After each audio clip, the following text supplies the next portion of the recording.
We discussed in the previous videos the different aspects of value proposition, the who and the what. In this last part of the discussion about the value proposition, I'm going to show you a popular tool called the value curve. It's a way to detail the value proposition and display it graphically. It's very useful to compare different value propositions. For example, yours with the one of your competitors, your current one and your future one, yours with the one of substitutes, and so on.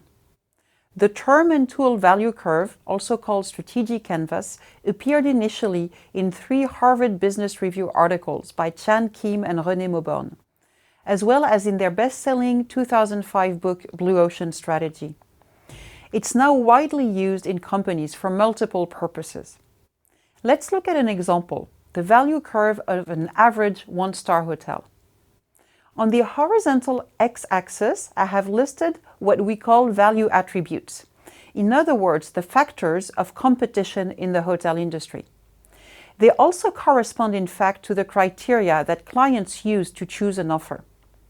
So here I have listed 11 value attributes, including the room size, the aesthetics, the lounges, the eating facilities, the amenities one can find in the room, the reception and associated services, the silence, the hygiene, the bed quality, the location, and of course the price.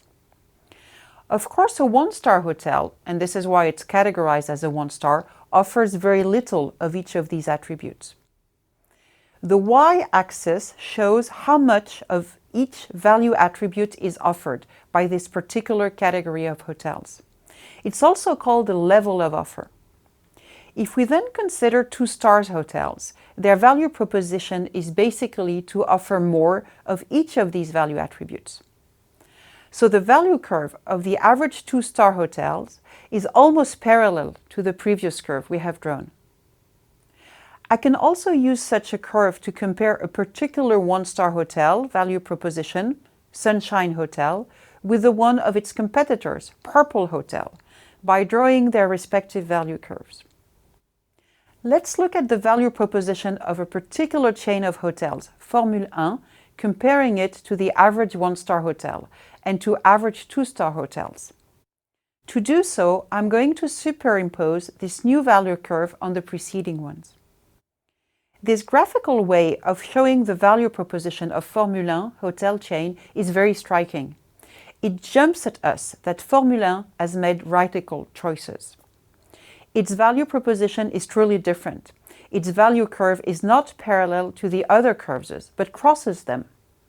What has really happened is that originally, Formule 1 had very significantly reduced its offer for some value attributes, for example, very small rooms, and sometimes even simply eliminated some value attributes.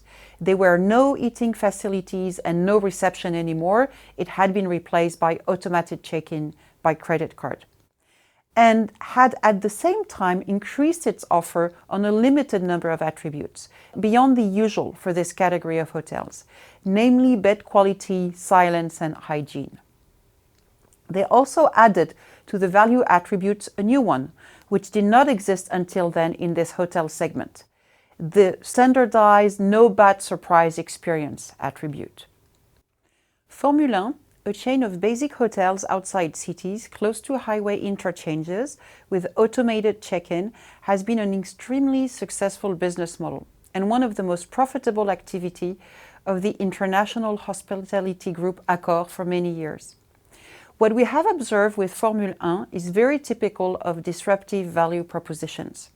Their value curves are always very different from the existing value curves, and they always present similar characteristics. They raise very significantly the offer on some value attributes. They create new ones, and as well reduce or bring to zero the level of offer for some other value attributes. So we observe how they change the rules of the game. Kim and Mauborgne's value curve has become very famous over the past years. If we step back a bit, we could say that Kim and Mauborgne have introduced in the field of strategy what has been used by engineers since the 1950s, the value analysis or value engineering. This approach was introduced at General Electric during the Second World War. In those turbulent times, raw materials and component parts were scarce, so engineers had to look for acceptable substitutes. They noticed that these substitutions often contributed to reducing cost, improving product features, or both. What emerged from a constraint turned into a systematic process called value analysis. With this technique, engineers analyze performance relative to costs. Very often, they identify and remove unnecessary expenses not valued by customers, thereby increasing the value for the manufacturer and/or for the customers.